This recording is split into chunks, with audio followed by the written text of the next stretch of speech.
Like, why does life need to be meaningful? It doesn't. I mean, a lot of Olympians have huge depression after they get a gold because now what? Like, of course, if he doesn't make you happy, you suck at it.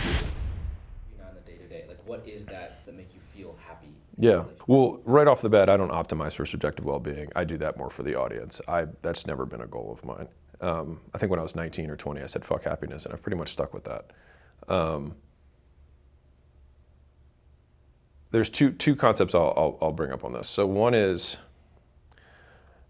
people who want to be happy treat it like, I want to eat so good, I'm never hungry again. Or I want to sleep so well, I never need to sleep again.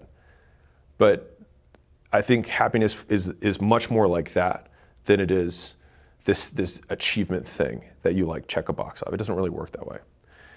Secondly, I think that all the people that I know who obsess about happiness are the least happy people. Outwardly, sure, but they're the ones who are like committing suicide. I worry about that because it's a goal that by having it as a goal, it automatically sits outside of you, which means there's space between you and the goal, which means you're not actually happy. My goal is to be happy, which means you aren't right now. So I have made meaning, which is ironic because I don't find things inherently meaningful, but I have found meaningful work as I deem meaningful to be the thing that I derive the most joy from. And so I have it broken down to a more tactical level, which is what days have I enjoyed and looked back on and been proud of myself for that day. And over probably a 3 or 4 year period, I just looked at the good days and the bad days. And I looked at what the good days had in common and I looked at what the bad days had in common. I've just over time minimized the things that happen on the bad days and maximized the things that happen on the good days. Even to big investments. Like, I am much happier when I work out. Like, rather, not even much happier when I work out. When I look back on my day, this was a good day, almost always has a workout in it. And usually with people I like. And so workouts take probably longer for me than most people. Because I'm not I'm in and out in 45 minutes and I did my morning routine and I can send out 40 emails from whatever. Everyone's different. But for me, I work out for like 2 hours. It's because I like to. And so I do it. And I do it with people that I like. And so I'm willing to invest the time because, like, what's the point anyways? Like, why make all the money? To what? Enjoy it. Like, I enjoy doing that, so I do that every day. I like writing. So I write for 4 to 6 hours a day. And those are probably the 2 biggest activities that I do. And if I can write with somebody that I like, then I do something I like with people I like. And I think that that's probably been the single simplest formula, is doing things you like with people you like and trying to maximize as much time as I can on that bucket. And then everything else I try and minimize as overhead or outsource. Most people are like, why am I not happy? They also see a problem with them not happy. They have it as an expectation of the world and the universe that they should be happy, right? And to the same degree, people have an expectation that life should be meaningful. Like, why does life need to be meaningful? Why does the universe need to make you happy? It doesn't. You can choose that, but it's just like not a requirement. And so they think there's something wrong with it when in reality, like, you're alive and you might procreate, you might not, but like that's the only reason that you're here. Right. Oh man, there we go. Broke my wedding ring. It's a sign. What is it made out I don't know, silicone. It's like my 3rd one. I break them every like 2 years. As a side note, this is fucking incredible. Oh, cool. Really good shit. Oh, good. Yeah. Whatever you Really took, good. take that shit again on Thursday. It smells like commitment. I So like if I boil it down, like happiness is fleeting because you get hungry again, you get sleepy again. Meaning you can only really tell at the end. Like, did I do something that contributed? But on the day-to-day perspective, I can know that what I'm doing is useful. And if what you're doing is not useful, then I think that's harder. And I also think that men and women are different here. So we use like happy, I hate the term in general, but like, I think men and women want different things out of life. And I think we bucket them together. It's also the same degree like why therapy with men doesn't work necessarily the same. We have to have a different approach. Like, people think men need more love, and I just don't think that's true. I think we want more respect. And like, you get respect from being useful. And so I make that the goal. Like, no one casts aside a man who is useful. And being useful is an attractive trait. Like, if you see someone who's really good at something, it's hard, like for like women, it's like that is it's a contributing member of society. They do stuff like that help other people. We want them here. Like, you get status from that. And so that means that skill mastery in a very real way can help you attract the mate you want, which is why I indexed a ton of my life around getting better at stuff.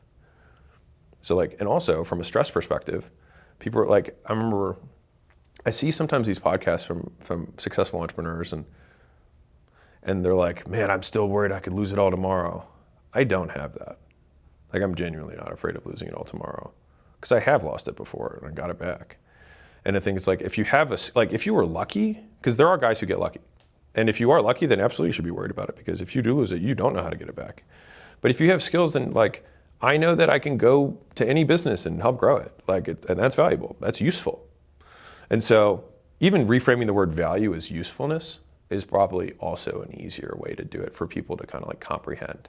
But I think if you make that the goal, it also takes it away from you. So the reason I hate, so there's I would say I have a friend-ish, well, I have a friend who's single and struggles because he's not happy. Successful, but not happy. And so he obsesses on happiness. And I was like, do you know that when you obsess on happiness, all you do is think about you all day? Like, it's all you're doing. You're just thinking about you all fucking day. And like, how useless. And so the nice thing with being useful is that in order to be useful, you have to be useful to other people. Like, no one can be useful on their own. You have to be useful to other people. So there's a service element, but there's also a self-improvement element, which is to be useful to other people, you need to improve yourself. And so that's why I think being useful has been probably my day-to-day goal of what I need to do. And that's served me well. Not saying anyone should or they can do whatever they want, but for me, that's helped me. It for sure offers clarity. They've done brain scans of people with depression, and the areas of the brain that are responsible for like self-reflection and rumination are like overly active. Yeah, they think about themselves too much. I mean, this is a Tony Robbins quote. He said, if you stay in your head, you're dead. And because it rhymes, it's true. And so, but for real though, like when I was 19, the reason I said fuck happiness was like, I realized that I was in this cycle, this loop of trying to, like, everything you analyze of like, does this make me happy? Does this pizza make me happy? Does this class make me happy? I mean, I quit pre-med because I thought biology didn't make me happy. Now I'm very glad that I did because I like business a lot more now, but like, that was the reason I did it. I studied really hard, I did well, but I was like, this doesn't make me happy. Like, of course it fucking doesn't make you happy. You suck at it. You're learning something. You're gonna suck for a very long time. It's only when all these skills go together that you'll be good at something and you'll actually be useful to society. Of course, you learning the fucking chromosomes doesn't do anything, but it's because of what it shows a school that you're willing to put up with so that you might be useful to society in the particular skill set. And so, yeah, I think being useful is a far better goal. And this is me just shouting out specifically to men. If you could just try this on for a month. If you're happy, do whatever the fuck you. Well, really, just do whatever you want either way. But if what you're working isn't working for you, or what you're doing isn't working for you, I would try this on for size. 1, say that you're going to stop trying to be happy. Just give up on it. Just stop thinking about it. Like, I'm not. You know what? I'm actually okay with being unhappy. I'm fine with it. I'm still here. Like, it doesn't mean anything. Okay. And so then you can take action despite your lack of happiness and think, okay, how can I be useful to other people? And I think if you do that, you'll actually start focusing on the tasks and on people outside of yourself, and you'll be amazed at how much better you feel overall. And what happened to me when I went into my fuck happiness thing is that I stopped thinking about happiness altogether. And then like years later, I was like, you know what? Because I was so used to, because like I wanted to label myself that way and be okay with it. People would ask me like, hey, XYZ, and I'd be like, oh, I'm not a happy person. I would just like say that up front. That way I didn't have to. And I remember catching myself probably like 5 years later. And I was like, I say that. I was like, but I actually really do like my life a lot. So I stopped saying I'm not a happy person because like I actually kind of do like my life. But I feel like I only got to liking my life by being willing to not like what I was doing for a long period of time. It's like, also what time frame are you thinking about? Totally. Happiness? Like most of the things that feel good for you are, what is it, feel good or bad for you in the long run, but also like things that feel bad are probably good in the long run. I actually, I only disagree because it's so vague. Because like, I think people just only think of the things that quote feel good, but there's tons of things that feel good that are not bad for you. Like sex feels good, it's not bad for you. You know, like, it's just, we immediately jump to like cigarettes, booze, you know, whatever. But it's really anything in excess is bad for you. Like if you have so much sex that you don't go to work, you don't eat, it's bad for you. You know what I mean? If you, like, even cigarettes, like if you have one cigarette a week, doesn't do anything for you. Probably It's have, bad. you smoke more than that just walking outside.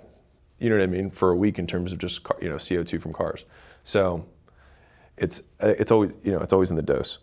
Yeah, is maybe the usefulness of that? People want a binary when it's really a continuum. What do you mean by that? People say, oh, I like it, therefore, they want a simple rule, but like, life has way more continuums than binaries. Like good and bad, like first off, define good, define bad. Second off, like it or not, how much, you know, to what degree, how often, like what is good, like whatever. I mean, a really fun one is that I think, so Dr. Kashey and I've talked about this, but like there's this whole thing on drinking a glass of wine every day. Resveratrol is one of the key ingredients. It's like anti-cancer fighting, whatever. But if you look at like centenarians, people who live over 100, a disproportionate amount of them smoke. And so I find that interesting because I think that genetically it means that that person probably has some sort of protection against lung-based carcinogens, which then means they get all the benefits of cigarettes and none of the downsides. And so they're able to basically benefit from all the stress-reducing components of nicotine and smoking, but then just don't get cancer. And so I would argue that like drinking a glass of wine every night has less to do with the resveratrol and more to do with the stress reduction on a continuous basis. So, anyways. So interesting. Like the Blue Zone research, right? Like where those people live. Well, that's diet stuff, more so. like More basically- diet stuff, yeah, it's more diet stuff. Where do people smoke a lot? Everywhere but here. Everywhere but America. Yeah. We started it, spread it everywhere else, and then said it wasn't cool anymore. And everyone else was like, what the fuck? China's like, yo, we still smoke. Nicotine men make good times. I have a question for you. Do you feel like you have a better descriptor of the subjective experience you're having when you're in quote unquote like the flow state? Like when you're writing, Sure. you wouldn't say you're happy, but I know you like writing. Yeah. Yeah, I Would you enjoy say- writing. Well, I think one thing is the idea of learning how to enjoy a challenge. So I think a lot of people can get there quickly. Like a lot of people play video games because, okay, so video games are designed to increase in difficulty proportional to people's willingness to, basically they extend intermittent reinforcement. So your first level is always easy and then they extend it a little bit more. They extend it a little bit more. And eventually, believe it or not, you'll have learned the behavior such that they can push it out so far they never need to reward you again, which is why people stay in abusive relationships. We're like, in the beginning it's good, oh I fucked up, oh everything's good again, and then I fucked up more, and then it's good again, and then I fucked up more, and then it's good again, and then eventually it's never good again.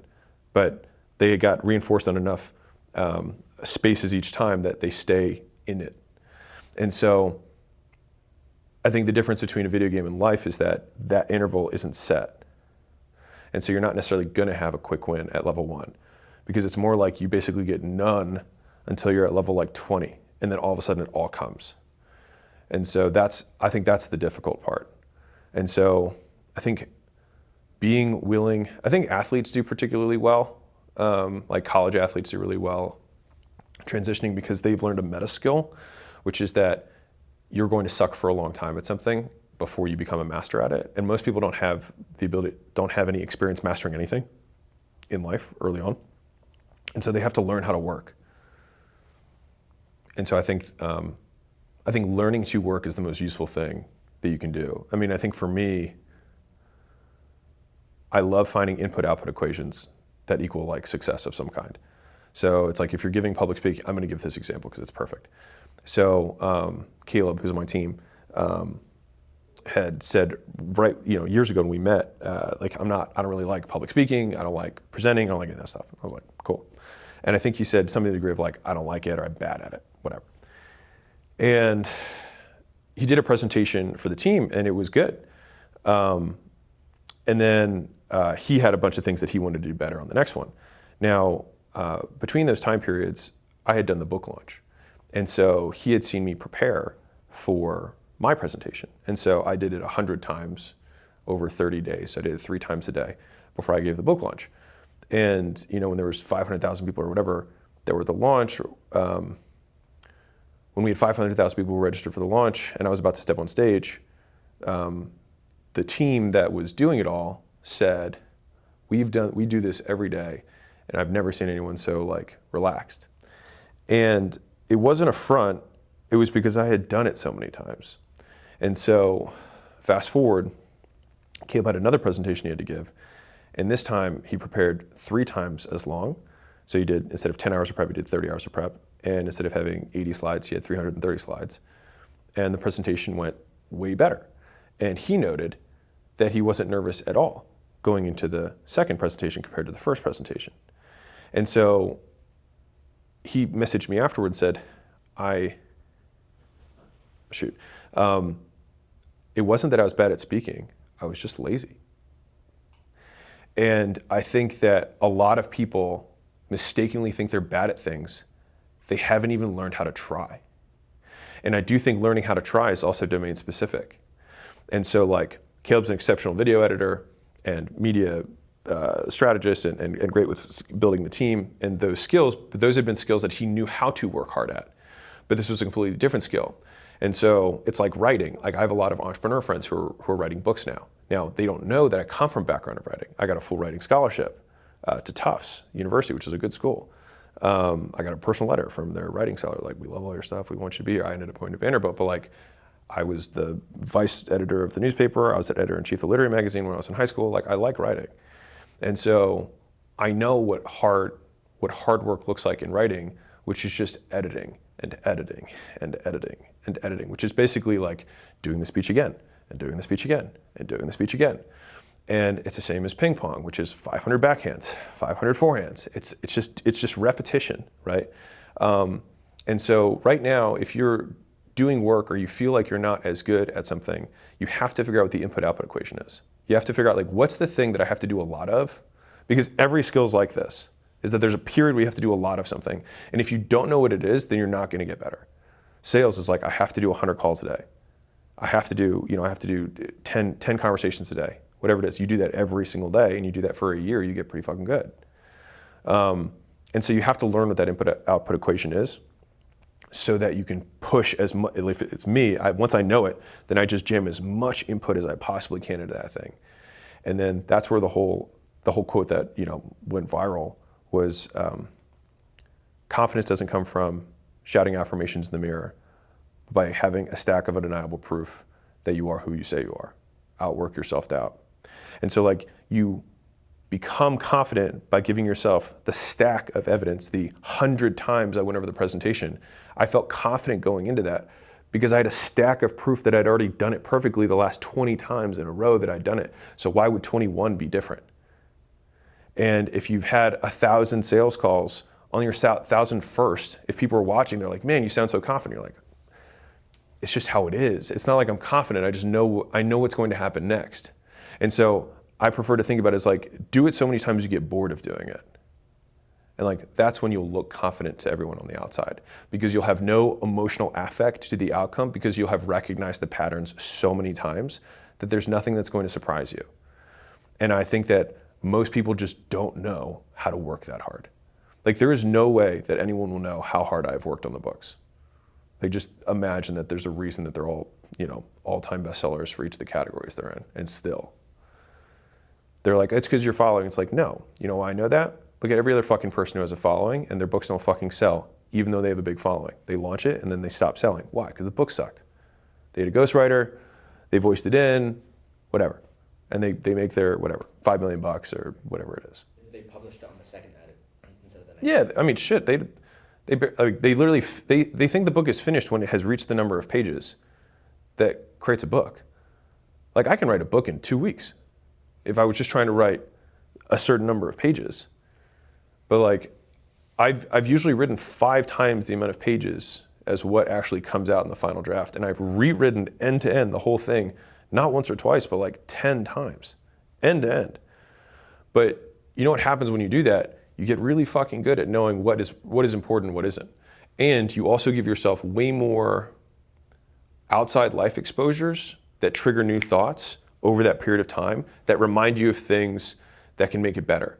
And so it's kind of like like when you paint. It's like putting coats of paint and letting it dry. And so I kind of see editing drafts as like another coat of paint. And then you think, you're like, you know what? I just saw that. Like I went to a new area today and I saw this new yellow. I wonder if I could throw that in. If you had immediately shipped it, you wouldn't have had the opportunity to see the yellow thing because time didn't transpire during the creation of the thing. And so I think there's a reason that books that take 10 years to write look and read like they took 10 years to write. There's just a depth to the quality. Do you then now, to bring this back kind of to like the happiness or whatever I find happiness in figuring out what my input-output equation is and doing it as much as humanly possible. do you then engineer your environment to reinforce yourself to do more inputs? Absolutely. How do you do that? You want to make it easy as possible to work as hard as you can. And so everything that is not that input-output equation is interference. And so like relationships, like, I mean, I said this before, but everything that you are not willing to sacrifice to be the best, the person who's best in the world is willing to and already has sacrificed. And so I'm not saying good or bad, do whatever you want. But if you want to be number one, and a lot of people say, I want to be the best. It's like, no, you don't. You want to be better, and you can be really good. You can be really good and not sacrifice plenty of things. But if you want to be the best, then you just have to assume that the best person in the world has the genetic predisposition, has all the environmental cues aligned with their ultimate goal, and is willing to give up everything that is not achieving that goal. And if you're not in that boat, then you're not going to be the best. People just like saying because it makes them feel good, but it's false. And so in terms of aligning the environment, if you know what the input-output equation, so for me, it's writing right now is the season that I'm in, because writing kind of is the pillar of everything else we do, content-wise, internal communications, the books, everything comes from me taking time to write, because I organize my thoughts better that way, not because I've become skilled at writing. So it's the best way, it's the most succinct way that I can communicate. And so there's a reason that the first 6 hours of my day, when I'm freshest, most well-rested, I have no meetings, and I have only one thing that I do, which is write. There's nothing else. And so if you know what the input-output equation is, find the time, the 4 to 6 hours a day, every day, that you can do that, and then allow nothing to interfere with it. And that's it. Like nothing interferes with it. And if you do that for 5 years, you'll be really fucking good. And you'll be useful. And you'll feel good about it. Because the thing is, at a certain point, the work itself becomes reinforcing. Like when editors edit and then they make a change and then the story goes or the video goes the way they want it to, it's like, boom, that was reinforcing. And if I like work really hard on a paragraph and I could just shrink it to one sentence, I'm like, fuck yeah. And that literally might take 2 hours to just keep beating it down until I get it to like the one most succinct thing. But that's satisfying. And so in the beginning you suck and you do the reps so that you can learn the skills so that eventually you do the work itself because the work itself is rewarding. But that takes time to get to. Yeah, it's like you are at this point writing the third book, and it's like My fourth book overall. Yes, and then getting those sentences is the win, the little win, which also makes it easier because then you're not waiting for the 6,000 Amazon. Of course. reviews. I wonder if you could talk a little bit to that. Well, yeah, I mean, in the beginning, you start the journey because you have this big ultimate payoff you want to have, but that's way too far out to actually wait. Like you have to be an exceptional person who's been reinforced in the past for waiting for a very long period of time. That's why I say the athletes thing is kind of interesting because they've had to wait a long period of time, and so they have to practice for a long period before they get the thing. But typically, they get enough reinforcers early on that the act itself becomes reinforcing, and that's what mastery is you transition from having some sort of external motivator to external. I believe all motivators are external, but from the work itself being intrinsically rewarding versus having a carrot of some kind that's been artificially put there, like status or an award or number one or a ranking. And masters enjoy the work more than novices do. So it's actually easier for masters. Do you find, ironically, that hard work has felt less hard these days? Or is it still hard work because you're pushing yourself? It's still hard. It's different in terms of the hard. I would say the hard thing that I have now is that my level of quality, the standard that I have, is only mine. Like, I know that I could probably put out the first draft and it would probably be a bestseller. It's just that I would know that it could have been better. And that would eat me alive. And so the hard part is still maintain. So it's actually, the hard part for me now is that I maintain my standard as the number one standard that I optimize for. And if the world so chooses to also like it, great. But it also divorces me somewhat from the outcome. Because if it were just about getting the best-selling book, then I would publish it on the first shot. Because at this point, I do have enough skill that it probably would be a bestseller on its own. But I also think there's a difference between being a bestseller for a season and being a bestseller for 100 years. And so I'm trying to write these books to be bestsellers when I'm dead, so they're still useful. How do you know when you've met that bar? Like, how do you know when a sentence is like, When there's nothing else I can do to it to make it better. and you sleep on it, and then you wake up the next day and you look at it again? There's nothing else I can do to it to make it better. Same thing for the presentation. There's nothing else I can do to make this better. I can't practice it more. Because even at a certain point, if you get past a certain point of practicing, you start knowing it almost too well that you start cutting corners because you're like, it gets too natural. Like I borderline over prepared for the GMATs.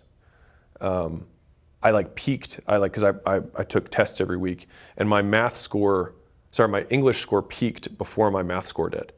So my math score peaked at the test, but my English score, I had done it so many times where you're like, shoot, man, you recognize so many patterns that you're like, man, which pattern is this one? Because like I'm so good at all of them, I have to remember. You peak, right? And so there is a point where it's not even diminishing returns, you actually start getting worse, at least in my opinion, or at least in my experience. And so if you regress something down to its simplest form and then I just cut the sentence in half, I lose material. I lose stuff that needs to be there. And so you get it as simple as possible, but no simple. You talked about if someone comes to you and you're like, what would you do if you had 6 more hours on that? Mm-hmm. And you kind of flip back on them. Oh yeah. Yeah, so a really fun thought exercise for somebody who's just like, all of this is like, wow, that's so much work. I'm not really prepared for that. Well, I'll walk you through what it looks like in a micro example. So if a video editor comes to me and says, hey, do you like this clip? And I say, yeah, I do like the clip. If you had another 2 hours to work on it, what would you do? And they're like, well, if I had another 2 hours, I'd do this, this, and this. I'm like, okay, go do that, come back. They come back and I'm like, do you think it's better? And they say, yeah. And they show it to me and I'm like, it is better. Okay. Now, if you had another 2 hours, what would you do? They're like, well, I'd do this, this, and this. I'm like, okay, cool. They come back, same conversation. They're like, okay, if you had a week, what would you do? Well, then they're like, well, shoot, I'd probably scrap this whole style overall and I'd actually make a totally new framework for how I'd approach the video. And I'd want to come at it from this angle altogether. It would just take, a lot more work, but I think it would still make a better outcome. It's like, okay. So that idea, just do it on 5 years. And so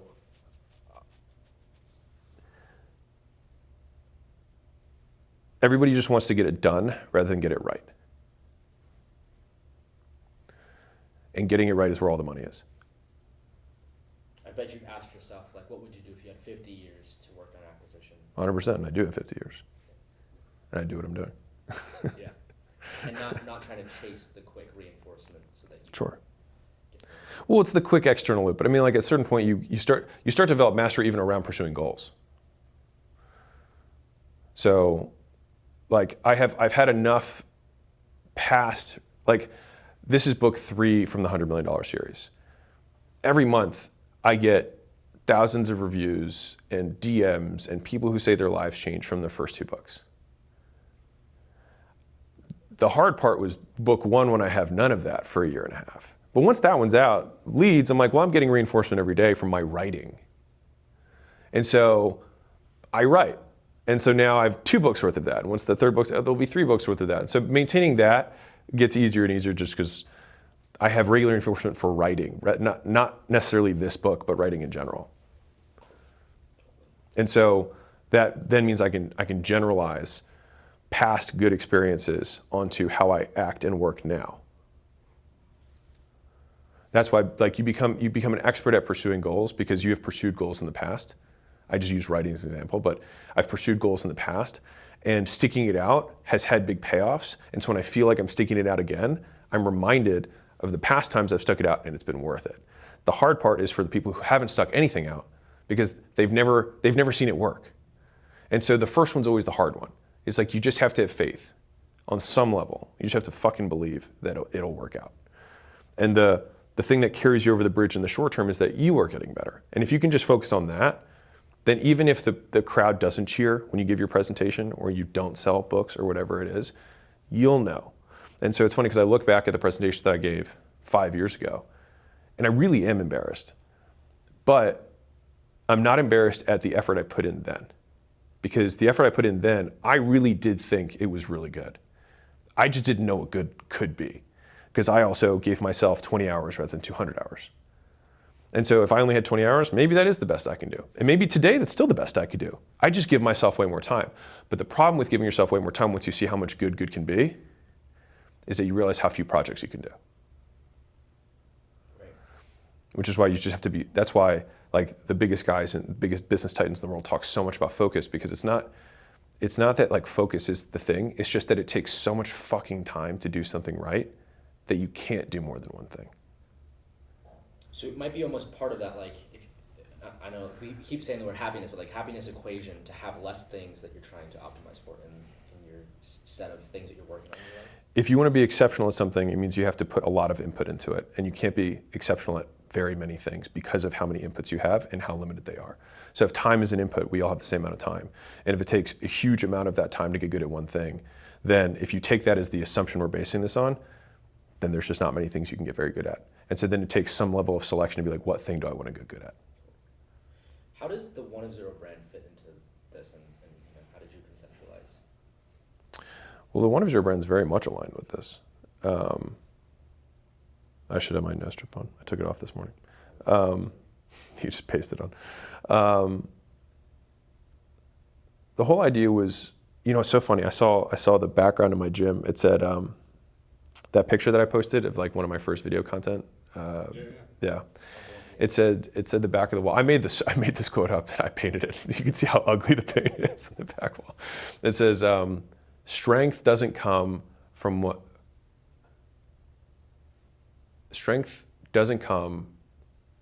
doing what you think you can, but doing what you think you can't, is what I think it says. Which I don't agree with the word strength. It should be growth. But anyways, I like the idea. And so I think that One of Zero is very much like that, which is, One of One is doing something that only you can do. One of Zero is doing something that you've never done before and that ideally no one else could do. And so it's an amount of work that most people just don't comprehend. And it's really hard to even describe it, because like I can say I spent 6 hours a day for 18 months on this one project, and people nod their heads. But spend 6 fucking hours on one thing once, and then do it 500 times. And then like you'll start to see like the soul-crushing amount of effort that it takes to stick with it. Now I've been able to extend how long I work on projects, because just like the abusive husband thing or the abusive spouse thing, like in the beginning, you can have a short project, you get a win. I can work a little longer the next time. I can work a little longer the next time. Books, really good books, are one of the hardest projects to do because you get almost zero reinforcement. It's very punishing for most of the time until, quote, the end. But the process itself, there is some sort of joy in being the type of person who is able to endure that. Because I have a lot of entrepreneur friends who are like, oh, I just finished my book. I'm going to write a book just like you did. I was like, no, you won't. No, you won't. Because they're not willing to put in the time. No. They're like, it worked well for him. I'll do that too. His book was so good. I'll write one too. Doesn't work that way. They've never even written anything. So they're starting at like where I was when I was 15. And I would say the same degree. It's probably like people who look at Mr. Beast now and are like, oh, I'll just go make YouTube videos. Like he started when he was 13. And he's been spending more than 6 hours a day trying to make videos since then. And so there's just like so much depth of knowledge that you can get that just takes time. But the thing is from the happiness perspective, I find a lot of joy in excellence. And I think that work well done provides dividends forever.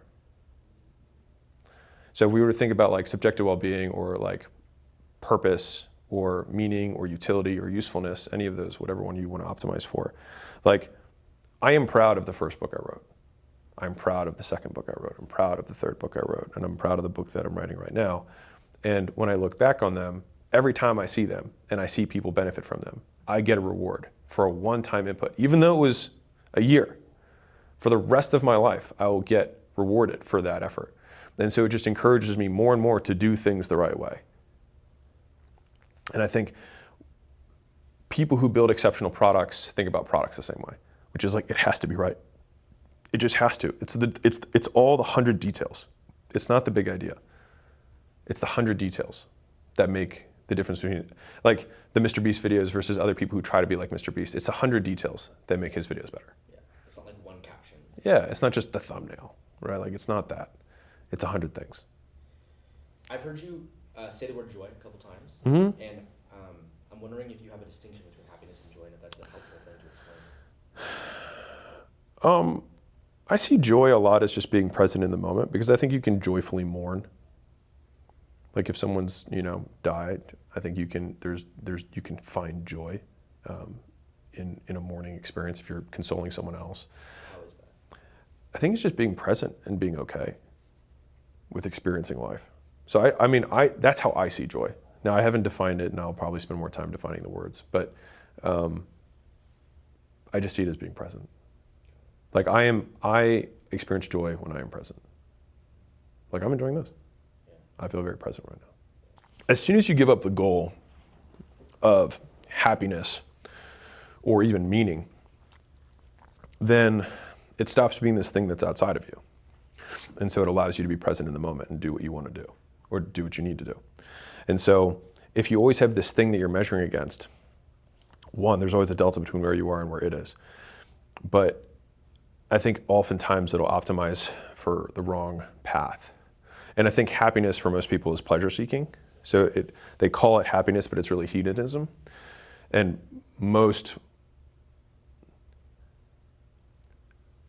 I don't like to appeal to religion, but in terms of old ideologies,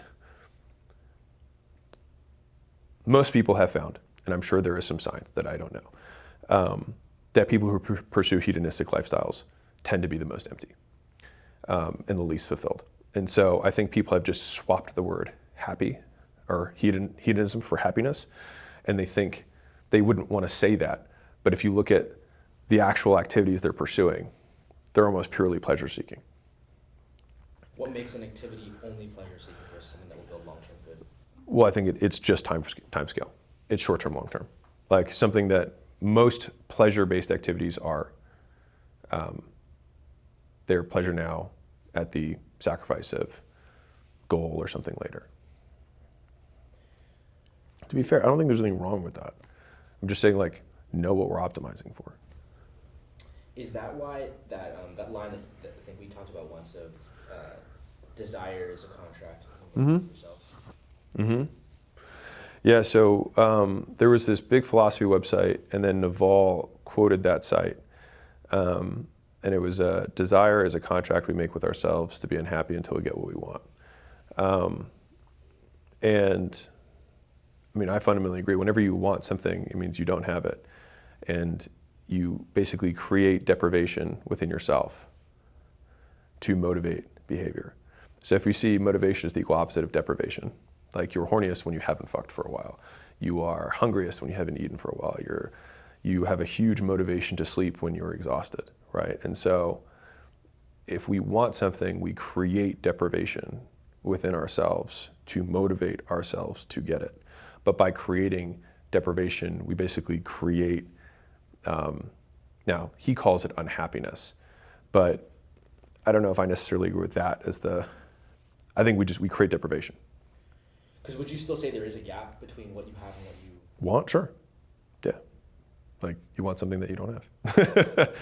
But I mean, I think the way to skirt that is wanting a challenge. And so if you just genuinely want to fight bigger and bigger bosses, then the fact that you get the gold at the end becomes, like, if anything, the gold at the end is like irrelevant. You just want to find the next boss. And most of the champions that are out there that I've seen, you have the Michael Jordans, a lot of Olympians have huge depression after they get a gold, because now what? And so it really, and I think you can see how people react to victory tells you what motivated them, or rather what they were deprived of.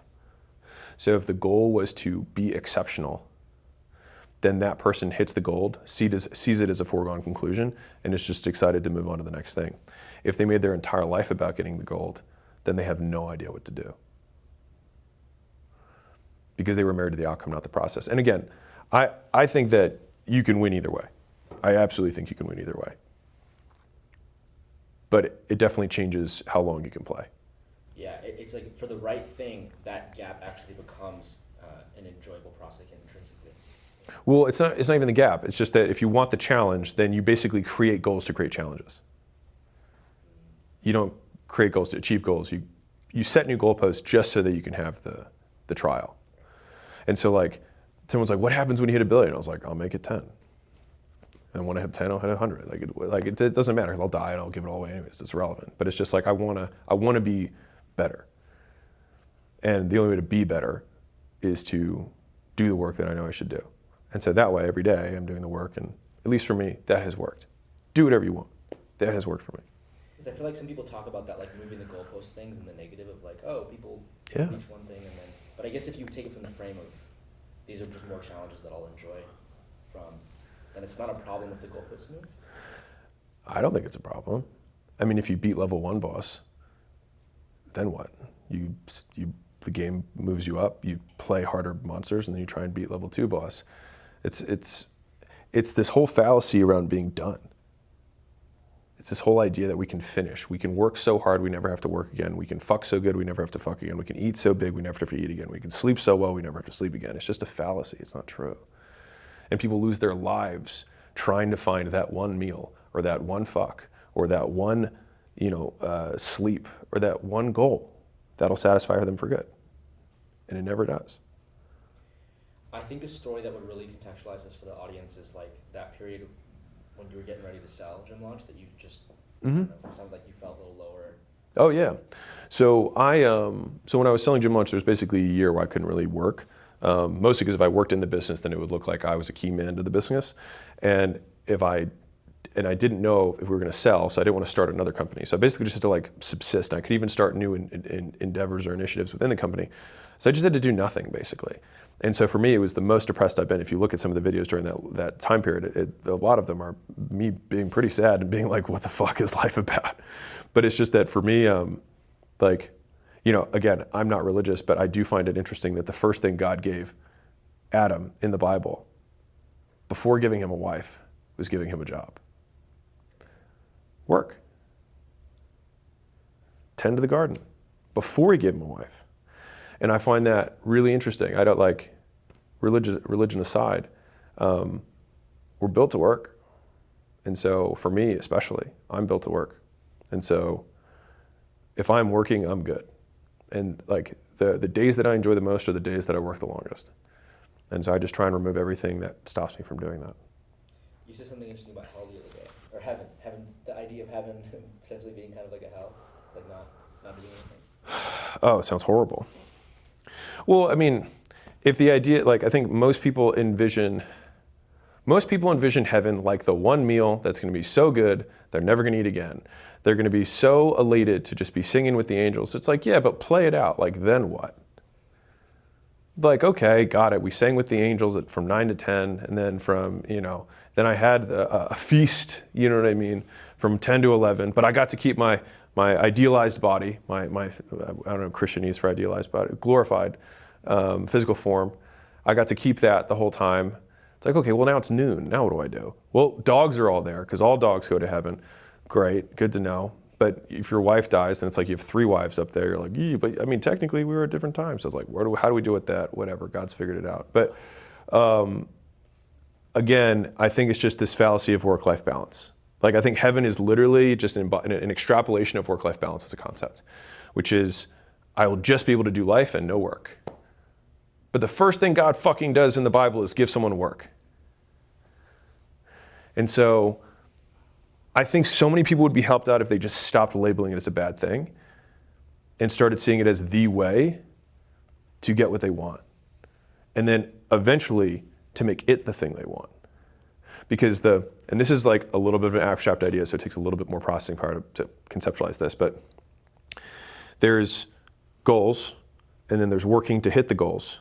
And then there's the idea of love the process, but there's the subscript of so that you can hit the goal. But in my opinion, it's just work. Not so that you can. It's just work. And it's like, well, what do you mean? It means like working is the goal. Like working as hard as you can and learning how hard you can work and how well you can work and how right you can make things and how well you can do them. Like pushing that, expanding my capacity to work, not so that I can. Like expanding my capacity to work so that I can work more. Like if you can do that, then you have the self-fulfilling loop. And then you also become completely divorced from the outcomes, which ironically, when you do work that way, you do have outsized outcomes compared to everybody else. But you do it because you work so fucking hard, because you're addicted to working and you like that game. And the goals just happen as a consequence. But I don't even like saying the goals just happen as a consequence, because it still gives the idea to the listener or the watcher right now that that's the point. And it's not. Because even if your goal is to be the richest man in the world, okay, let's say that's your goal. For how long? Every richest man in the world is the richest man in the world for, they touch the top. And then boom, something changes the economy, whatever it is, and then another richest man in the world comes up. Like who was the richest man 20 years ago? Actually, 30 years ago. A bunch of Japanese guys. And then Japan's economy crashed. No one even knows those guys' names. And so it's like making the goal, even as audacious as those guys' goals were, right? And let's say you're number 2, but even let's say you're number 1. For how long? And so that's why I think that the work is the goal. Not so that you can, just the work is the goal. And learning how hard you can work and being proud of yourself for how much harder you work today than you did yesterday. You have a tweet that like perfectly ties this together. You hit the goals that you said you wanted to be happy a long time ago. Yeah. Is that kind of what you mean here? Who are you actually? Well, it's you've already hit goals that you said would make you happy. And I might have put years ago or something like that in there, but it's just fundamentally like years ago you set goals that today you've hit and you said you would be happy and yet you're not. And so it's because the concept of setting these goals presumes, like the ultimate unhappiness equation is if I get X, I'll be happy, right? Like we all know that one. Because that's the guarantee of it not happening. Because it automatically, the entirety of your existence is outside of yourself, and then the moment you hit it, then what? You set another one and then it's outside of yourself, right? And so if the goal doesn't change your entire life, then you can basically be achieving it every day. If the goal is to work as hard as you can, every day you can work as hard as you can. You can be in the state that you're desiring if the goal is the state. Yeah. The goal is the state of being that you have when you work exceptionally hard, when you do hard work worth doing. And you know if you left some in the tank. And I think this is Jesse Itzler says this, but I really love it. There's a handful of like sayings that I've gotten from other entrepreneurs that I really love. I'll give you 3 right now. I'm side questing, but just deal with it. One is Michael Dell says, play nice but win. I just love that. The second one is Andy Frisell has 100 to 0, which I really, really like, which is basically like society when you're up, in football, let's say you're up 30 to nothing and it's halftime. Society says, put in your backups, put in your third strings, like take it easy and play. And he's like, no, fuck that. 100 to 0, step on their throat and fucking kill everyone. And I like that from a perspective of like, don't let off the gas. Like, just because they lost doesn't mean that you now have to dilute yourself to lower yourself to their standard. And so it's like, yeah, so what if like it takes this much to win? I don't care if it takes this much to win. I want to be here. Because if you then change how you play because everybody else isn't as good, you lower yourself. You don't raise them up. That's society trying to make it appear as though people are better than they are. And I'm a big fan of like, they should know they lost 100 to 0. They should know how much room they have to improve. And also to the same degree, I should know how much further ahead I am. And the goal shouldn't even be to win. Mm-hmm. Right? I'm going to keep playing the way I play. If we happen to finish at 100-0, we happen to finish at 100-0. But I'm not going to let off because that's who I am. And the third one was Jesse Itzler has this thing where he has with his kids, which I really like. It was after they do a marathon, because he's really big in endurance sports, and so his kids are too. And so whenever they finish, a lot of them pulled up a 0, which I really like, and it means nothing left in the tank. And he said, I just want you, I don't care if you win. He's like, I just want you to have nothing left. And I think about that as like the goal. So the goal is to have nothing left. And I think that on the micro level and on the macro level. Like if every day, like my favorite days are the days that I get into bed and I'm fucking exhausted, but proud of the work that I've done. I have nothing left. I've left it all on the field. And so like that's the goal. The other stuff, society chooses to measure me by. But when I measured myself that way, it distracted me and I didn't enjoy my life. But just living that day as many times in a row as I can until I die is my plan. And at the end, on the macro, being able to hold this up and be like, I got nothing left. I'm used up. But until then, I will continue to try and be useful. And so I like all three of those statements, and they, to me, kind of embody a lot of the values of 1 of 0, which is not just doing only what you can do, but doing things that you didn't know you could yet. Let's say someone wants to take this frame of infinite games, but Okay. but their thing isn't work. Like All you right. could have someone like Mother Teresa who's like, I just want to. Right? Dude. Let's Okay. extrapolate this. Yeah. So, Alex, what if my goal isn't work? The goal is always work. It's just what you're working on. And so whether you're like, I want to have the best marriage, then cool, it takes fucking work. If the goal is to have the best kids, then parenting, is that not fucking, it's fucking work. If the goal is to have the best physique, it's fucking work. If the goal is to have the best career, it's work. If the goal is to just be the ultimate version of you, it's work in all those arenas. And being mindful of what you want to optimize for in terms of how many hours you want to allocate to each. And so, like, most people live lives, I mean, I'm going to use Rogan's quote from somebody else, but of quiet desperation, because they're hoping to find a way around work.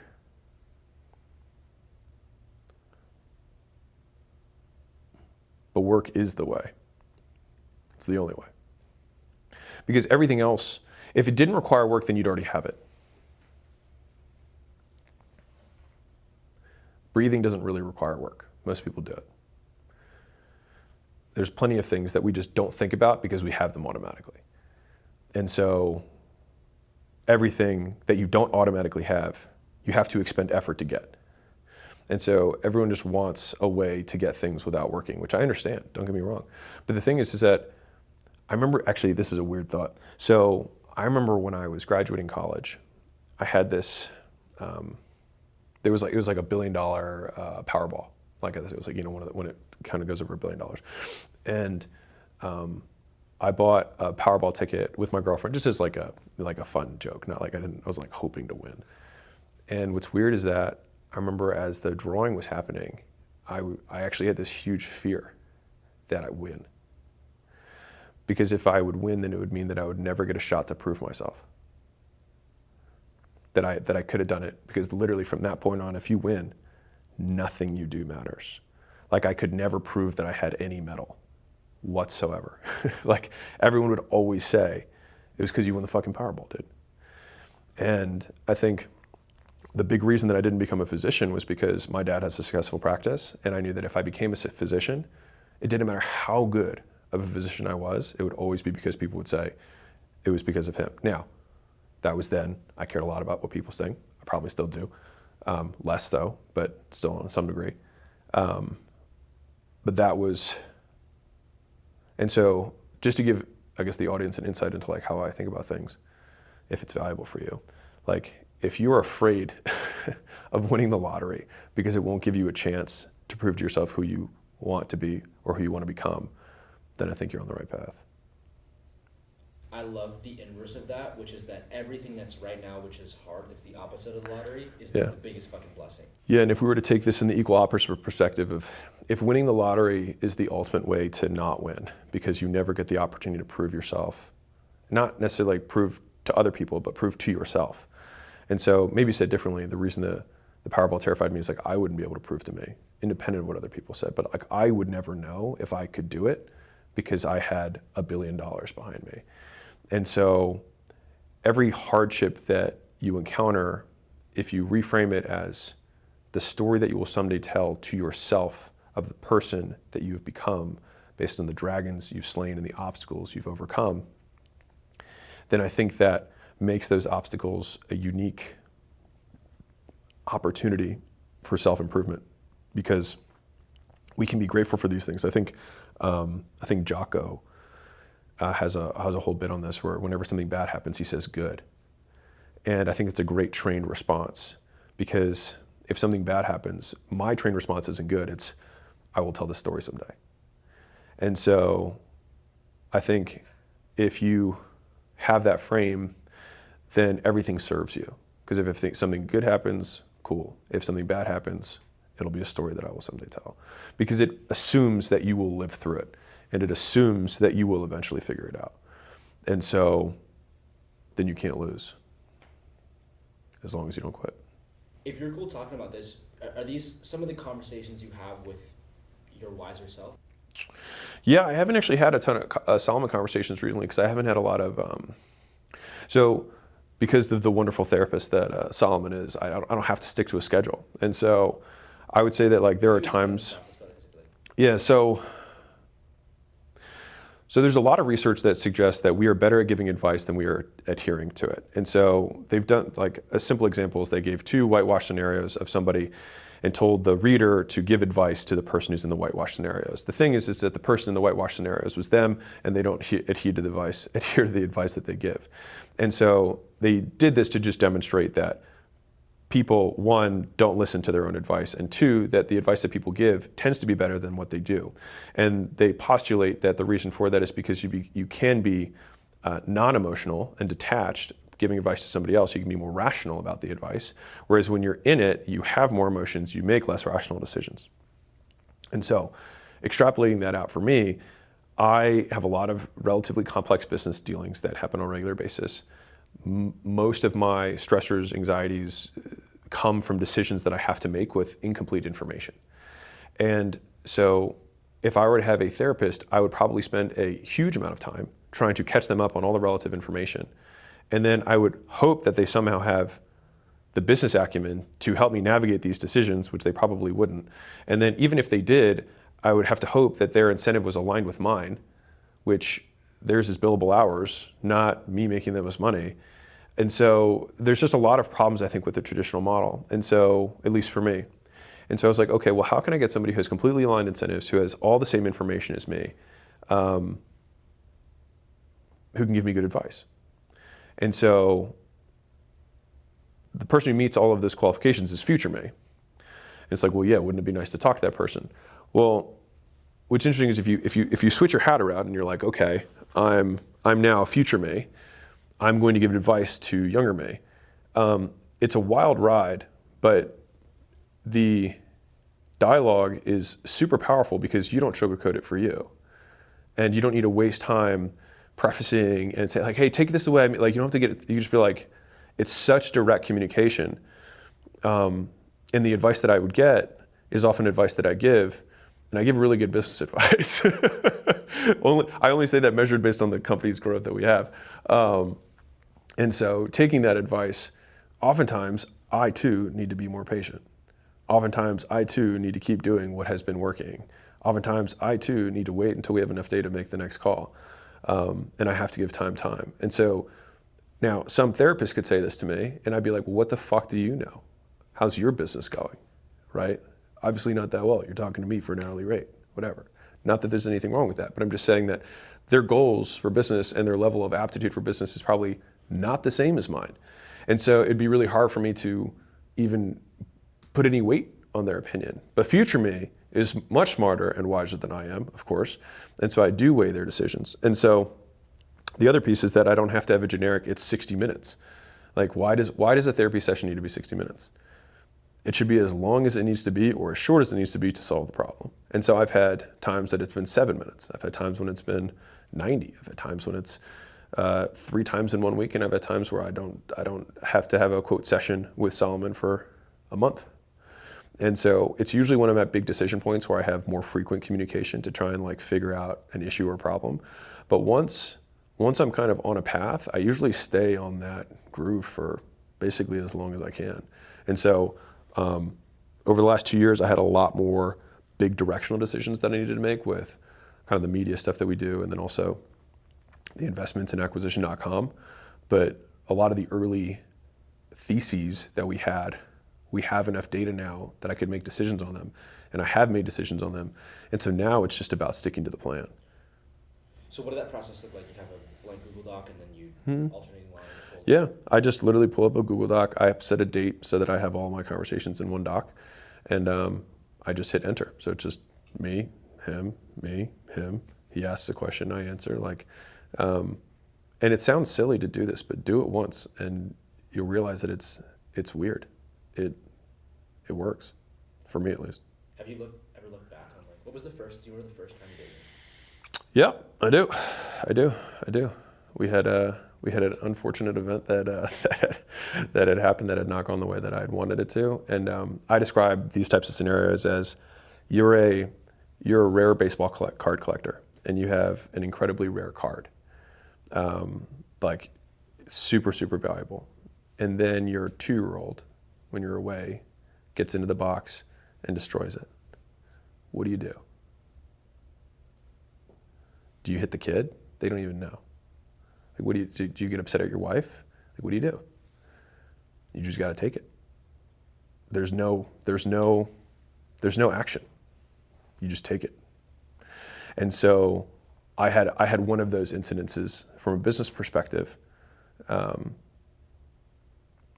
so I just talked to Solomon about it, and he was like, you just take it. He's like, and you get to tell that story someday about the skin that you have and the things that you've gone through. And then the next hard time something happens, you'll be able to compare it to that and be like, well, it wasn't as bad as that. Right. And then you take measures to prevent the next card from... Do the best you can. Right. Yeah. But even when I thought about that, because in that particular situation, it was like, okay, what information, should I have had? Or this is actually a really common one. This happens in investing a lot, but like people are like, oh, I shouldn't have made that investment. Or I should have bought Bitcoin in 2013. Well, should you have?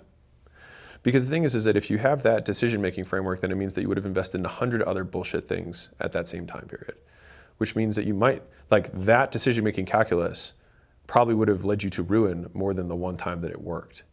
And so in order for me to learn from the experience, I have to think about what do I change about my decision-making framework to prevent something like that happening in the future. And if there wasn't anything that could really happen in the decision-making framework, then sometimes you just get kicked in the nuts. Sometimes your kid just takes the Babe Ruth thing and shreds it, and there's nothing you can do about it. Yeah, and to loop it back a little bit, it's like if the goal was for you to enjoy the process of even acquiring that card in the first place, Sure. the card Collection, yeah. the collection isn't really the goal. Mm-hmm. Yeah, I mean, you're gonna die, doesn't matter. But yeah, I mean, I'm the same way because I collect gym equipment. Like I love gym equipment. And I'll give it a different example. I had a house in Austin, and we had this big, really nice infinity pool that had like this nice view. And somebody came over and was like, hey, be honest with me. How many times do you even use this pool? And I was like, I use it 5 times a day. And he was like, what? And I was like, every time I walk past it, I look at it and I like it. It's just like somebody saying like, Alex, why don't you do more functional training with your body? I was like, my function is to look jacked. I use it every second of every day. What are you talking about? And so it's like, and this is probably a good kind of decision fallacy to look at, because a lot of people will criticize your decisions because they use their way of valuing the decision and assume it's the same way you value a decision. And so to the gym equipment thing, I have a lot of gym equipment. And I enjoy spending time in my gym. Like I like walking in there. I like everything the way it is. I like the pieces. I remember how I got them. I remember the workouts I've done on them. I'm reminded of the people I did those sessions with when I did a brutal whatever. And so it's just a really positive, they're all basically totems of positive reinforcement. So kind of like the card collection. Like people go through their card collection, people go through their car collection because it reminds them of all the positive things that have happened. More so than they collect it because they want to sell it someday. Like I'm not going to sell the gym equipment. Why would I? I like it. I use it. But I think it follows along the same thing as like I enjoy obsessing about it. I enjoy getting everything right. I enjoy the pieces. I enjoy the layout. And like I spend way too much time on it if I only was optimizing for money, which I'm not. I mean, it's a component, but it's not the only thing. I actually love hearing you talk about gym equipment because I think it's like an interesting look. And anytime you hear someone talk about something they love, it's like a really great insight. What do you like? Like I hear you talk about strength curves. I feel like we'll do that with the equipment because it'll make more sense there. Okay. Yeah. But I think at least for me, like everybody, I think most people, I'll say it this way, regardless of culture, all cultures respect excellence. And excellence comes from nuance of understanding. And so people look at bodybuilders, for example, and they see them on stage and they're like, oh my God, that's so gross. And it's because they don't have any level of appreciation for the many things that go into that, not just the effort, but even from a product perspective, they're like, wow, look at his delts compared to his biceps. Look at where his muscle bellies tie in. Look at his lats band. Look how small he was able to keep his waist while also building such a big back. Look at his vascularity compared to somebody else who might be more, grainy, whatever. And so they usually don't even have the language to describe what they're seeing. And so it's like me trying different wines. It just tastes like wine. You know what I mean? But for a connoisseur, they actually get to enjoy wine so much more because they have so many more ways to enjoy it. Like Eskimos have 7 words for snow and we only have 1 because they have more experience with snow. So they have a deeper understanding of it. And so I think most people respect excellence, and excellence only comes from depth. It comes from exposing yourself to the same thing for many, many, many, many periods of time so that you can pick up those little nuances of, actually if I move my wrist this way when I do this one, I get that little bit at the end. And if I change my chair angle, I actually get this other really cool piece. And you know what? If I put my thing on if I put my dumbbells on my legs first, before I put them over my head, I actually get a different, stimulus or whatever it is. And like that just comes from reps, which is why there's a really great, in the iron game, there's a great culture of passing down these little nuances. And that's kind of like all apprenticeships, even though it's not a work for a job. Well, I guess for the top bodybuilders it is, but for most people it's not a job. But there's a craft to it. And I think just being a student of the craft is the goal. Do you think we've lost some of that craftsmanship? Yeah, 100%. Yeah, Yeah, it's just the crafts have changed. You know what I mean? Like developer wasn't a craft, before. Making media wasn't a craft. Quote, being an influencer, making content wasn't a craft. Like these are all crafts. There's just new crafts that replaced old crafts. But excellence is always respected across cultures and across times. Like if we go into the future and there's some new thing that I've never heard of, but I find out that this guy's exceptional at it, I will respect him for the effort. And so like chunked down one or chunked up one, I believe that effort is the universal currency of respect. And so this is also for the guys who are out there who want to be more respected. You will always get respect for work. Chinese, Mexican, black, white, Asian, gay, straight, whatever. You work your ass off, people will respect you for it. Now the problem comes when you think you're working your ass off, but you really aren't working that hard. And that's where the disconnect is. It's like, I work so hard, but it's kind of like the 10 hours of prep for a presentation versus 30. It's like, you think you're working hard until you see what hard looks like. And then you're like, fuck, I wasn't even working nearly as hard. But I see that as encouraging because it means that so many people have so much underutilized potential because they just haven't even learned how to work. I remember when I did I did a legal internship in France. So I had to do translating legal documents from French to English. Horrible, honestly, just terrible work. And in college? yeah.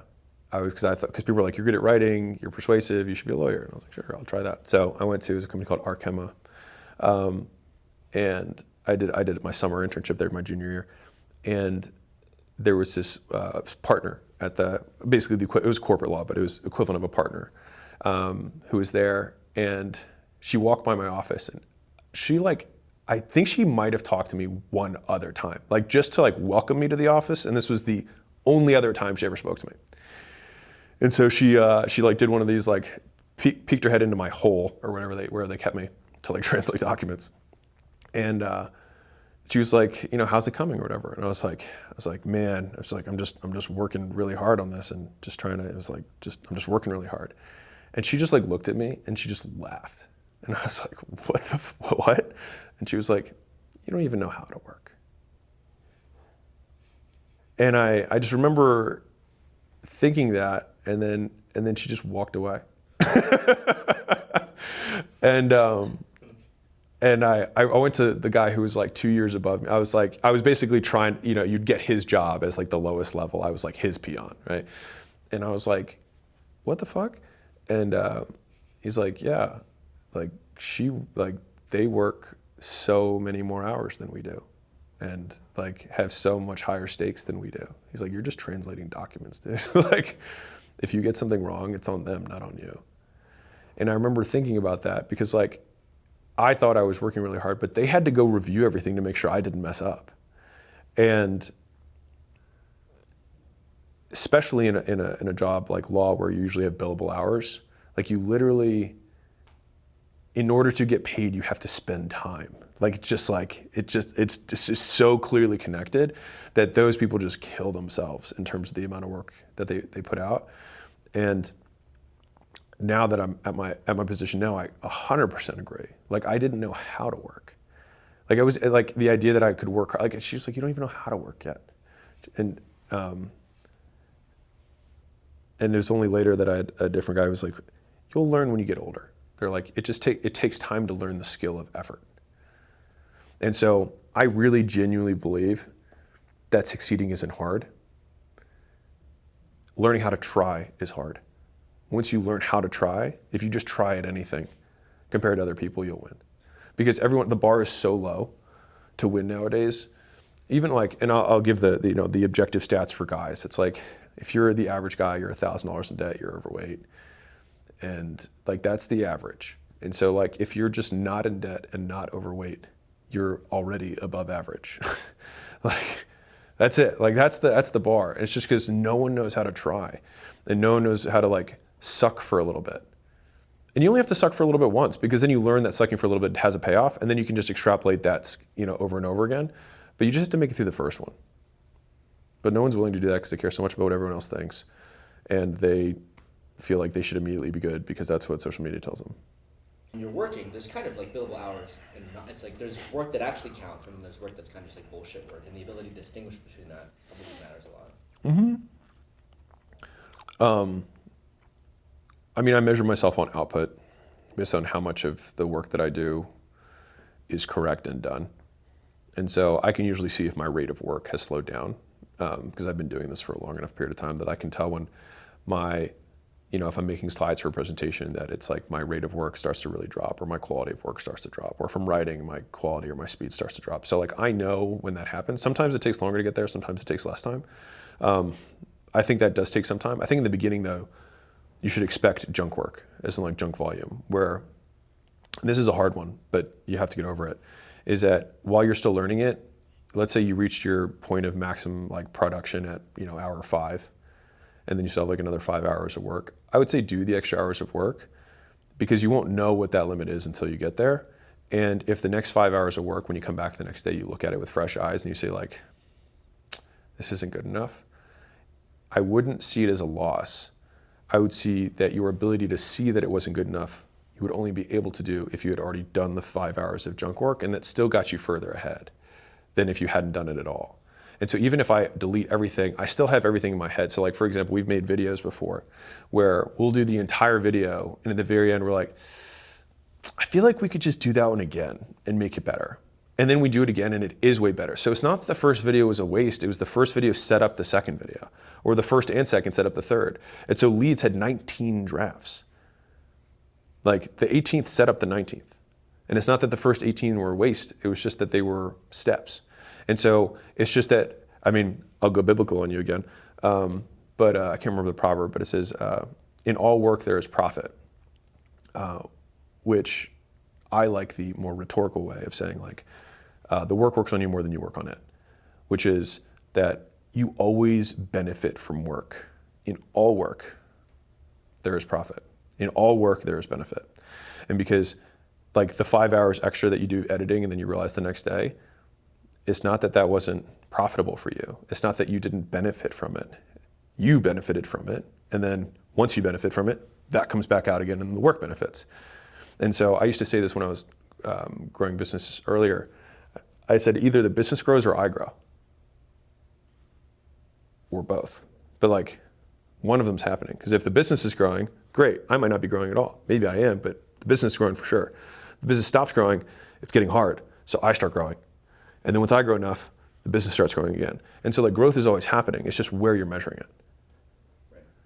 So let's say someone's been following this video. It's like, step one, they broke the belief that they need to be happy. It's useful, Step two, find intrinsic value in the process of improving. Step three, but how? Like for you, was it going into environments where you saw people being useful, you saw people working hard? How could someone do that if they're young and...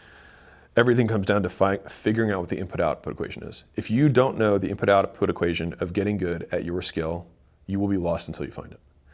And so like if you want to be a good coder, it's 10,000 hours of coding. If you want to be a good editor, it's 10,000 hours of editing. You want to be a good salesman, it's 10,000 hours on the phone. If you want to be like, it just is. And so for me, as soon as I figure that out, then I just want to start chipping away at it as fast as I can. And so if it's like, I can do 10,000 hours over 10 years, or I can do it over 4 years. It's funny because people see a 2,000 hour work year, but there's so many more hours than that. Like it's ridiculous. There's so many more hours than 2,000 hours. Like there's 104 days of the year that are weekends. And if you add in federal holidays and 2 weeks of paid vacation, you have 129 days a year out of 365.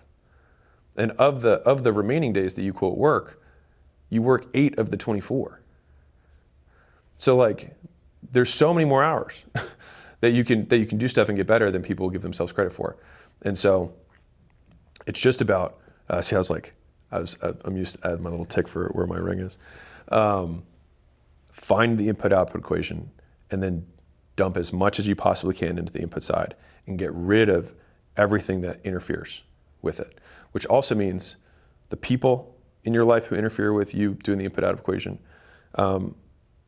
the environmental cues. So as in like, if you, like I work in as closely as I can in no windows, no sound. That's how I work. I don't want any distractions. Some people work better with whatever. I have a hard time believing that. Maybe they enjoy working more. I doubt they work better. Some people are like, I listen to music when I work. There's just a ton of research that shows that that's just, like empirically you work less well. It's like you just don't. Now, instrumental that doesn't have words, maybe, but like you're using horsepower listening to words, period. And so I want all horsepower, like even if you're balancing on your chair, like you're using brain power. And so I want to use nothing, I want to use 100% of my power on the task at hand. And that's it. And that means that if I have also stressors outside of my life, people who are bothering me, not just like, people literally interrupting me, but just problems. It's like I want to resolve those so that I can put all my attention here. Because if I'm trying to type but I'm thinking about, this snafu I had with somebody, deal with the snafu, and then you'll be able to work more clearly. What if someone doesn't know what they want to apply the input into yet? Like they don't know that it's writing, they don't know that it's bodybuilding. I think that it would behoove you. So like okay. It's the fallacy of the perfect pick. So people think when they're starting out, one, that they should find something they're passionate about. Two, that the first thing they pick is the last thing they're gonna do for the rest of their life. And I think both of those are false. So we'll start with the first one. So the fallacy of finding your purpose, or finding your passion, is that you're going to love something so much that you immediately fall in love with it. Some people do. The vast majority don't. And real, I liked fitness. But as soon as I started my gym, which I thought was, quote, pursuing my passion, my life stopped being about fitness. It was about business. And then I had to learn that, and I sucked at it. And so, like, even the idea that I'm just going to do my passion isn't even the reality of, quote, doing your passion. Because doing my passion became work, and I started hiring trainers and getting, systematizing onboarding and getting them trained up so they wouldn't suck on the floor because I had to do other things. And all of a sudden, I made my, quote, passion into work, as other people define work. And so you create passion, you don't find it. And you create it by being willing to suck for a very long period of time until you get good. And then when you get good at stuff, you tend to like it. One. The second fallacy was that is the perfect pick, is that you're going to pick the perfect thing the first time. Life is long. People change career directories more now than ever before. And so I prefer the process of approximation, which is, can I just get directional and then iterate? And so it's like, okay, do you like words or do you like numbers? People are like, I like numbers. Okay, all these careers, probably not for you. Great, one directional change. All right, and then within there, it's like, okay, do I like money numbers or do I like data numbers or do I like computer numbers? It's like, okay, I like data numbers. Great. So now we're already in a zillion career paths in this direction. But the thing is that if you then start getting good at becoming a data analyst for an oil company, and then you decide that you want to pivot into media buying, there's going to be a lot of generalizable skills there because it was all about data and you did have to learn a lot of stuff. And what I will say is that you get these unique carryovers that only you will have. And so Steve Jobs tells a story about how he took calligraphy, right? And it seemed useless at the time. And then fast forward when they had the Mac, they started having different fonts. And they only have different fonts because Steve Jobs at one time took calligraphy. And so the lessons you learn on the first thing you do don't become apparent sometimes until the third, fourth, or fifth thing you do. But that third, fourth, or fifth thing you do, the fact that you did that first thing gives you a unique advantage compared to everyone else who didn't. And so following the tried and true path, there's nothing wrong with that. But there's also nothing wrong with learning, there is never a downside to learning more skills, period. Because you are able to create more unique solutions to problems that you get presented with in the future because of things you've done in the past. And so I'm sure that, right now, there's not a lot of really jacked investors. There aren't. But I'll bet you that there are things that I have taken from my bodybuilding and powerlifting past that I can see more uniquely than some of them can.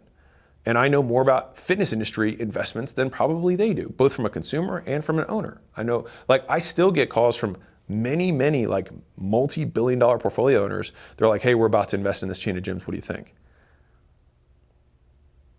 And I've swayed multi-billions of dollars of decisions being like, I think they're a dog. I think they're going to go down, and here's why. And they're like, fuck, we didn't see that in the data. I'm like, yeah, but if you were in, you'd know that. And so, but I wouldn't, if I was just another data analyst, they'd never call me. And so the idea of the perfect pick is just a fallacy. So pick a direction. Is this closer or further? This is closer. Okay, cool. Getting warm. Think about getting warm, getting hot, rather than this is it. And so then you can start approximating. And the work that you did on a warm before it gets hot isn't wasted because you have a new lens that other people who just went straight there won't have. Even if it takes you longer. Because again, life's super long. Andrew Chern and Peggy Chern, who started Panda Express, they're decabillionaires now. They started their first location at 40 years ago. But he's 75 now. So he wasn't young, he was 35. First location. First, right? And they're richer than most people are or will ever be. And so if it takes you 10 years or 20 years, it's fine. But I'll also bet you that now I have to learn this from them, but I'll bet you they did things before Panda Express that had nothing to do with running Chinese chicken shops, right? But those skills still translated over. I was a management consultant, did space, cyber, and intelligence for the military before starting a gym. How does that translate? Well, I learned a consulting process. And the learning of a consulting process is learning how to solve problems. And so I use that with my gyms. Because the consulting process, you go to experts and you ask them what they do. So I started interviewing all these gym owners because they were willing to talk about their gyms. And I would drive out there every weekend because I had time. And I would just spend time at the gym and I'd be like, how do you onboard people? What do your contracts look like? What terms do you use? How do you deal with cancellations? How do you deal with churn? How do you deal with declined cards? And I would ask all of them. And every once in a while, somebody would be like, oh, I do that. I'd be like, that's good. I'll take that one down. I'll steal that from me. And I would just do that over and over and over again. But I got that from consulting. Other gym owners didn't apply consulting for him because they weren't consultants first. So if I had maybe started straight into gym ownership right out of college rather than taking 2 years to be a consultant, I might not have gone as far. So like, what felt like a complete waste of time when I was in it, which it did, might have been the thing that made me succeed in the next thing. And so even if you're in it right now, the only thing that I can say is that you want to try as hard as you can and get as many skills as you can in that field, even if you don't think you're going to use it later. And I'll wrap this with this, if you guys haven't seen it, it's a worthwhile movie. It's something called Slumdog Millionaire. So the premise of the movie is this kid in the slums in India. It basically just tells his story of just like trials and tribulations. He just says bad luck after bad luck after bad luck, the whole movie. And then by chance, at the end of the movie, he gets on their equivalent of Who Wants to Be a Millionaire. And so I think it's like 12 questions or something. It's 12 or 20, I don't remember, questions that they ask. And by chance, the haphazard, crazy, bad situations that this guy is in, his whole life amount to him winning and answering each of the questions correctly. And so a lot of times we just need to expand the time horizon and realize that we might be playing our own Slumdog Millionaire movie. It's just that we're in like we're learning the answer to the third question right now, even though we're just getting kicked in the nuts. And so I think if you have that frame and remember that the worst thing that can ever happen is that you die, and you're gonna die no matter what, it lowers the stakes a little bit. Dude. Man. It's like,